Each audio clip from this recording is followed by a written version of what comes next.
We'll talk a little about this. Yeah.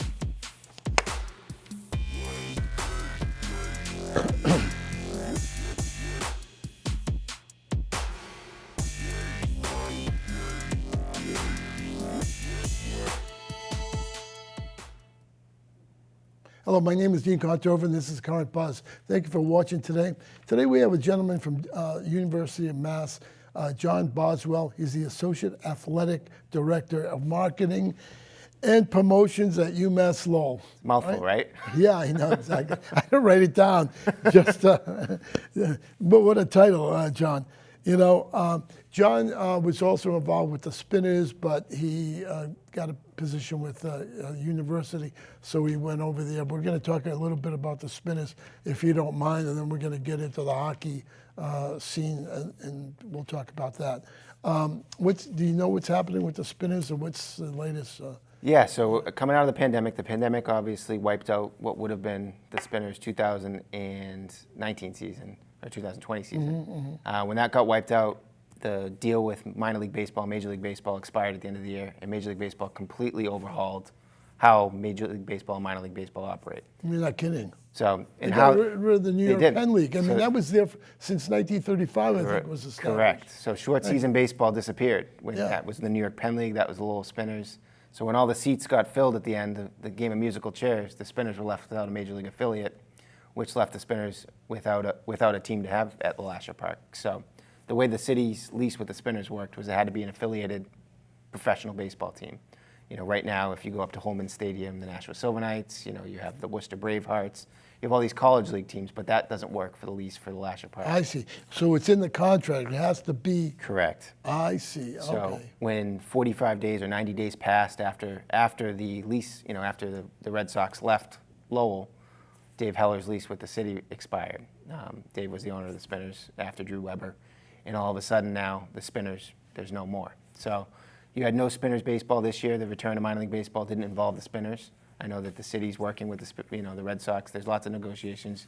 I as an outsider now, you know, I spent 10 years with the Spinners, but now I'm an outsider, so I read in the Lowell Sun or listen to WCAP and catch the news much like everybody else does. But it sounds like the parties are talking and working towards, you know, potentially bringing professional baseball and affiliated baseball with the Red Sox back to the Lasher Park. We hope. We hope. So in the meantime, you know, the Riverhawks. So what happens? I mean, you guys, UMass Lowell uses that as a baseball for their baseball team, right? Correct. It's not a bad saying for a baseball team. No, it's a beautiful stadium. And is it free for UMass baseball? If I wanted to go to UMass baseball, is that free? Yep, admission's free. So the only athletic events that charge admission are our hockey and men's and women's basketball games. So all of our Olympic men and women's basketball. So all of our Olympic sports, soccer, field hockey, lacrosse, baseball, softball, all of those are complimentary admission. Oh, good. That's good to know. So if you want to go to a baseball game next year. Yep, next spring we'll be at Lasher. Yeah, Lasher. So at least you'll get some baseball in. I mean, that's the whole thing about it, you know. You went to Duquesne? Yep, Duquesne out in Pittsburgh. Yeah, okay. Nice school. It is. It's a city on a bluff. So Pittsburgh's a great city. It's highly underrated, you know, especially people, you know, New Englanders, we don't like Pittsburgh because we don't like the Steelers, but Pittsburgh's a beautiful city. It was a great place to be for. Yeah, you know, I mean, I've never really been to Pittsburgh. I've been to the outside because the interstate goes. And from what I understand from people who go to, it's a party in town. I mean, people like Pittsburgh. They do. People I talk to. It's coming back, you know, obviously, much like any big city, it went through a little bit of a gentrification phase, but it's coming back through. And it has one of the best views. You know, when you come to Pittsburgh, you come through the tunnel, and when you come out, the bridge appears and the whole city appears right on the river. It's really a beautiful one of those. Wow, look at that. So that's what sold you. Sold me. I was in. Go from Massachusetts to. And I like being able to rub Patriots fandom in a Steelers face while we were out there. You know? That's interesting. So you went for marketing. Okay, let's get back to marketing. You know, Associate Director of Marketing. What do you market? I mean, what do you do at the university? I know you market the hockey team. There's no women hockey team. No, correct. Just the men's. Just the men's. Okay. So what do you do with that now? I mean, they went to Arizona. They won one game in Arizona State. They lost a game at Arizona State, and now you've got. I don't want to go in specifics in regards to dates, but you have Long Island coming up with 2 games there, right? Yeah, in Lowell. In Lowell, yeah, both so, of them, yeah. So we have this weekend off, a little catch our breath after traveling out west. But for the past 18 months, it's been a different marketing job. My job is to bring people to games, to events, and for 18 months, they weren't. So we played a whole season with me in the rink running around. We played music. We tried to have as much atmosphere as possible for the student athletes. Whether it was basketball, hockey, you name the sport. There were no spectators, so it was just cardboard cutouts and the pep band playing on the video board with recorded stuff in it. Right, So COVID changed it all. Yeah. So now, now that we've hit this phase where we are able to bring people back and bring spectators back, 18 months have gone by. We opened the season with Long Island on homecoming weekend.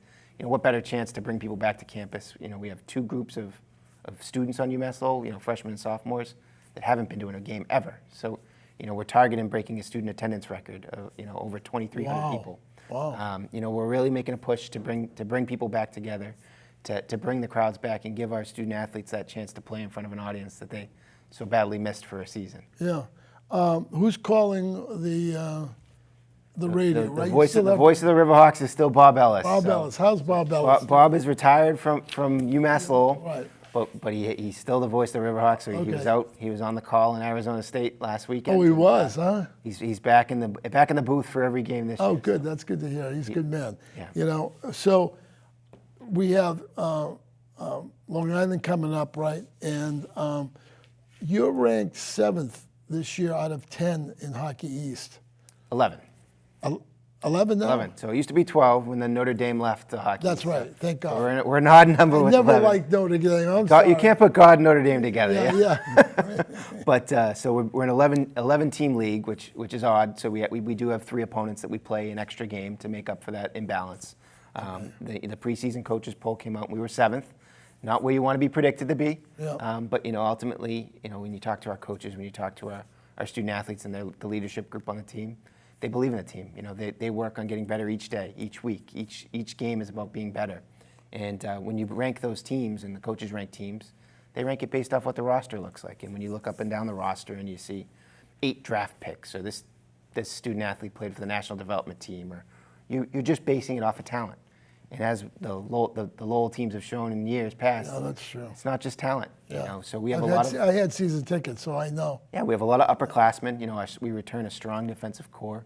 We had 2 veteran goalies coming back, a sophomore and a junior, or a senior now that he has an extra year. But we have a strong team. Oh yeah, that's right. I'm sorry, I don't want to intrude. No. But a lot of people get redshirted because of COVID, right? Yeah. So the way the NCAA ruled on the COVID year was anybody who played last year, regardless of your year, you get an extra year back. So freshmen can play 5 years. A senior can play an extra year. Okay, so what if he's a senior, he graduates, what happens? Yeah, so a good example of that would be Connor Sodergren, from Tewksbury. From Tewksbury, yeah. He was a senior last year, as one of our captains. Ultimately, he decided, hey, I'm going to come back and take advantage of that extra year. Wow, good for him. Enrolled in the MBA program, so he gets to further both his education and his hockey career. Yeah. And from a hockey standpoint, our team gets a veteran leader back and an established player. So it's an exciting time in that regard.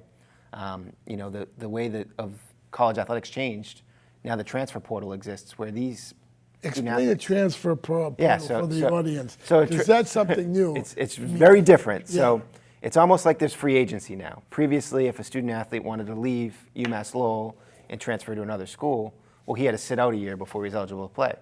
So there was that kind of penalty. Hey, yeah, I'd like to transfer, but I don't want to waste a year, so I'm going to stay here. Yeah. Well, now you can transfer without penalty. So a student athlete says, hey, I'm not getting enough time. I don't like it with the coach. This isn't the fit for me. They can transfer without penalty once, go to another school and be eligible immediately. Well, that's why they have a lot of transfers to Arizona State. Correct. So when you look at our roster, and we had a couple players on the roster last year that took advantage and transferred out, but we had a couple transfer in. So we have a defenseman who transferred in from Cornell. We have a forward who transferred in from the University of Cornell. Omaha. Cornell. I mean, stay in Cornell, will you please? So we're bringing in student athletes and hockey players in particular. They do a lot of their courses in the summer. So they may be a junior technically in terms of their eligibility, but they may be already graduated because they finished so many of their courses during summer work and whatnot. I see. So These players and student athletes are able to transfer in, and they get really a full stretch to grab an MBA or grab a master's in a degree. Good for them. I mean, what's your graduation rate in regards to the hockey team? Do you know? Yeah, so the hockey team's nearly 100%. Good, For yeah, the past good to hear. 7 years, they've had the highest cumulative GPA of any of our athletic No programs. kidding. So year in, year out, they're not only winning on the ice, but they're winning in the classroom. I like that. Right. I like that logo. They're not winning in the classroom and winning on the ice. So. Yeah, I think you should trademark that logo. It's that the marketing in me. Yeah, exactly. I like that. I like that. So now, also in regards to what we say the transfer portal, yeah. portal. Yeah, right. Like computers and portal. Yeah, And so forth. Yeah. Okay. What is it's a lot of especially football players? The NCAA came out with a rule that people could sell their jersey or sell their So it's the name, image, profile. and likeness. Name, So image, and likeness. you hear a lot of NIL, and you're like, what is NIL? Nil. I don't understand. Okay. So name, image, and likeness is dramatically altering how college athletics work. Okay, So explain that. So previously, if you were the star player at UMass Lowell, the UMass Lowell bookstore couldn't sell a jersey with your name on the back because the names could not come into play. You similarly couldn't also then go sell, hey, here's my Contover jerseys with UMass Lowell logos on it. I like that. I like that. I knew you were a star. Yeah. So now these student athletes can take advantage of it. And it's not just the biggest stars, it's not just the footballs. Some of the highest profile deals are coming in women's gymnastics, women's soccer, some of the other sports that maybe you wouldn't think immediately, wow, that's where somebody's going to capitalize. Because people are looking at, wow, this student athlete has 1 million social media followers. How can I get them to promote my brand? So there's still some guardrails, Use TikTok, that's all. A lot of TikTok. I'm sorry, TikTok is an application that the young people are using now. Instagram is kind of over, and It's a lot of video. a lot of video. A lot of video. So they're able to now take advantage of that. So if I'm Jon Boswell and I'm on the hockey team, I can now do Jon Boswell Hockey Clinic and have ability to profit off of my name. I can say I play hockey for UMass Lowell. I can't use the UMass Lowell logos, but I can take advantage of that name. No. You can't use the logos, huh? No, so there still needs to be a little bit of a give and take. There's still some guardrails. That's one of them. The relationships can't be, initiated on behalf of the university. So a coach can't say, hey, listen, you signed to come to UMass Lowell, and I'm going to put you in touch with Jim's car dealership, and he's going to give you a new car. That's a good point. So there's still some guardrails in there. Oh, okay, all right. got it. Jim's car dealership can still find you, come to you and make a deal. Yeah, okay. So in But other we words, can't if I had a introduce dealership and I like this particular goalie or something Yep. like that, I can have them come and do an ad on TV correct. or cable or whatever, and do that. Okay, all right, got So it. it's changed how things work, and it's an excellent opportunity for these student athletes, not just for currently, so they can monetize themselves while they're in school. And we're talking about female athletes too. Yep, yeah. So, but it can also help them as they go forward because it teaches them now the value of what their persona is on social media. Some of these kids, they're just kids, and they come in and they're 18, and their social media account is what you'd expect an 18-year-old to be. Now they're becoming more professional because they realize, hey, there's an opportunity for me to create a business and a brand of me. Do you think that there might be young kids being agents for these athletes? Oh, yeah. I think that there's deals right now that are happening. They can now have agency representation. So some of the top name, I think you saw Suni Lee, a gymnast who's at Auburn, won the gold medal in the Olympics. Okay, this that's summer. right. I remember, yeah. And she's represented. She's a Hmong from Laos, a Hmong Correct. tribe. Yep. Yeah. And she's a student athlete at Auburn, but she has the agency out in California that represents her and sets up all those marketing deals. Oh, I see. So she's able to do that. Where in the past, the word agent immediately, was trouble. They had to call you an advisor. Or, I'm going to tell my daughter to be an agent for some of these there you go. athletes. And I meet with the student athletes. I try to help them. We try to give them the resources to help tell that story. So, we take thousands of pictures and create thousands of hours of video, and we give that directly to them. So they're able to tell that story and build that audience, so that they're able to monetize themselves. But Monetize, I like that term. they want to take it so they're not. You don't have to take the first deal. Somebody offers you $50 to promote Jim's Pizzeria. You don't have to say yes. Just because it's there. Use yourself, value yourself, and create a brand around yourself. Good point. I think you should go into being marketing these athletes. Title IX, is 50 years old. 50 years old So this what's year. going to happen? So it turns 50, I think, as part of the 2022 year. So one of the things we're working on now is every year we do a National Girls and Women's in Sports Day, which is typically in January, February. We build it around a women's basketball game. But again, when you think Title IX, for whatever reason, women's athletics is always the first thing that comes into mind. It's not just for women; it's for everybody. Title IX benefited everybody in terms of the resources available and the scholarship money available and just the support for sports. So we're going to do a big celebration around that game. It's still to be determined based off of our basketball schedule. We're waiting for the final details, but I would look for that in January or February. I'm going to make a suggestion.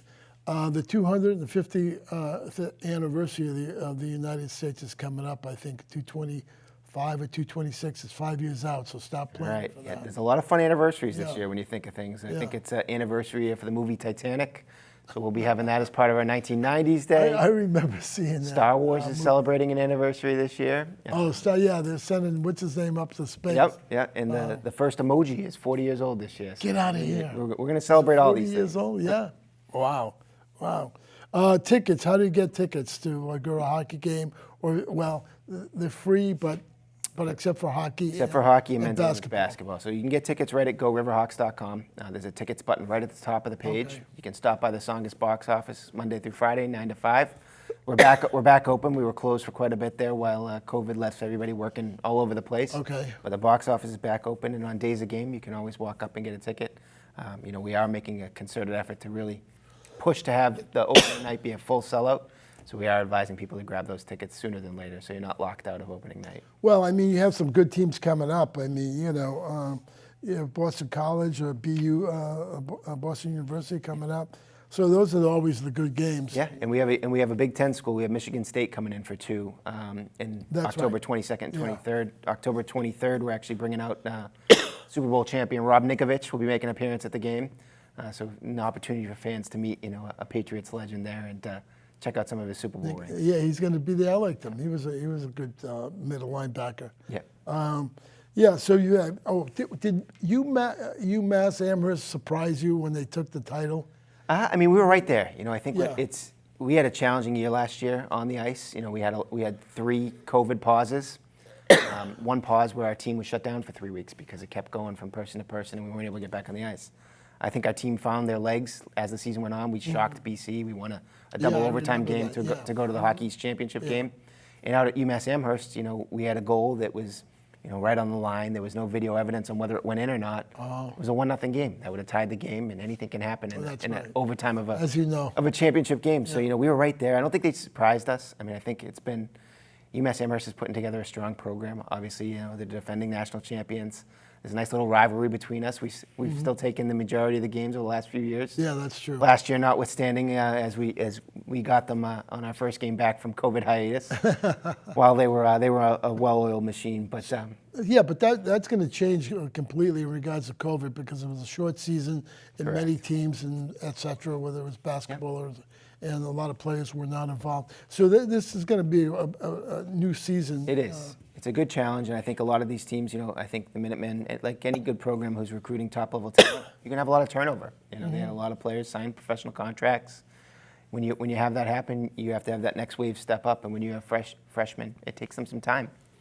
I noticed that you have a lot of Swedes on your team of late. There's at least 5, 6 that I was reading, and you're bringing in. You brought somebody in from Slovakia and somebody from the Czech Republic, which is I think is good because they're big hockey. They are. I think you should bring more of those guys in from Czechoslovakia because you know what happens if you bring the teams in. Usually people find out in the Czech Republic and Slovakia, and they start to come to the University of Lowell for schooling, etc. Yeah. And it's not a bad community. Yeah, you can create really niches. I think not just hockey, but all sports is now becoming an international recruiting market.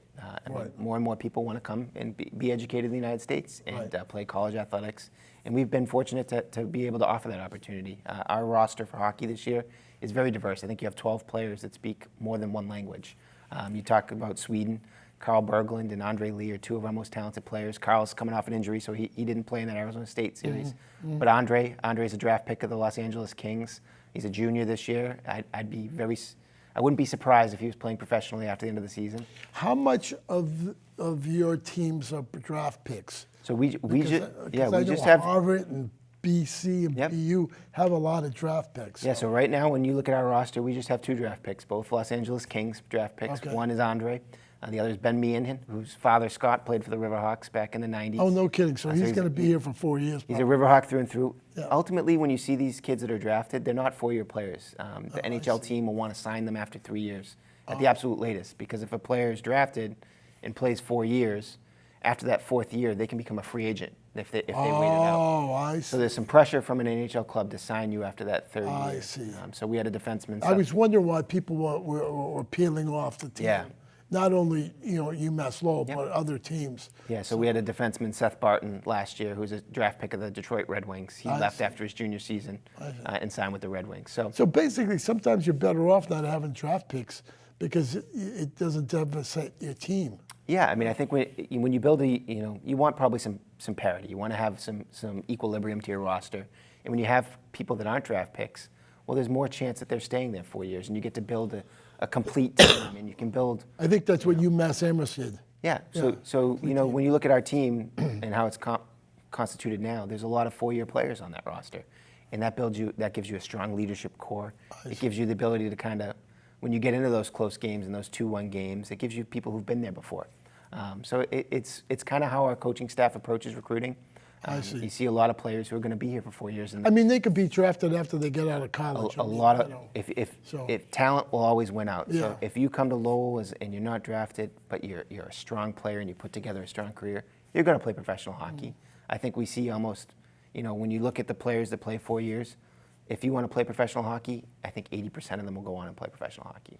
I saw last week's rankings, and UMass didn't make the top 20. I think they were 22nd. We were just outside the top 20, but you know what? Sometimes it's better to be sneak up on people. So Yeah, so we'll see. I mean, you have some good games. Michigan State, which are not in Hockey East. Hockey East is what, 11 teams. 11 teams, yeah. And it goes from Boston College to Providence to UNH, and even Maine. I saw you have a game in Maine, just one game. Usually, when you go to Maine, you play 2 games. Correct. So part of the Because 11. It's so far away. It's a 3-hour drive. So part of the 11 team league, Maine's one of the teams we have an odd number of games with this year. So they actually come to Lowell for 2, and that game in Maine is actually not up in Orono, it's in Portland.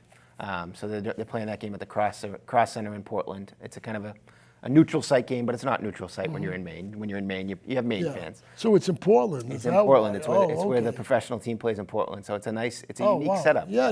That's I see. I'm glad I asked. Yeah. See. See, now I know. The other Maine's coming down to play. Yeah, they you come guys- down for 2, including our Star Wars night, which is always one of the most popular nights of the year. On I know January Star 15th. Wars. Everybody loves Star Wars. Exactly. Even at the Spinners, they had Star Wars. Yep. I always wanted one of those Spinner Star Jerseys. Wars jerseys, but I didn't want to spring for it, But maybe there's somebody has Maybe it. you might be find one lying around, right? Yeah.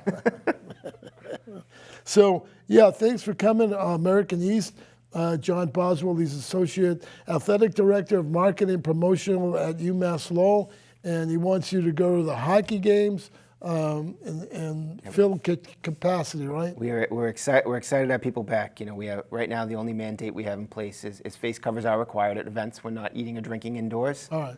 So that means I have to drink a lot of beers. I didn't say that, dude. I didn't say that. Yeah. I'll buy a lot of popcorn. Exactly. But we're looking forward to getting the Merrimack Valley and beyond and our Riverhawk Nation back at events. Our student athletes certainly missed them. We missed them. And there's nothing better than a full house. So we look forward to seeing everybody soon. Yeah, go online and, you can get tickets online or you could go down to the songs. I don't know what the hours are. You can find out when the ticket box. Yep. Do you know the hours? Yep, they'll be there 9 to 5, Monday to Friday. Oh, 9 on to a game 5. day, on a weekend, we open them up at 3 o'clock. So, Okay. Go riverhawks.com. You can get them in advance or always stop by the box office. Can you?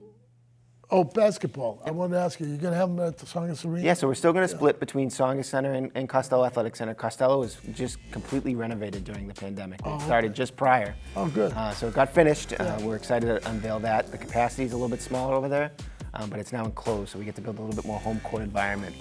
Our first home game, November 9th, the men, and November 13th for the women. Okay, that's good. And those tickets are on sale now as well. Yeah, thank you for coming on. I mean, you were informative. You're very supportive of UMass hockey, and that's marketing is what you went to school for, right?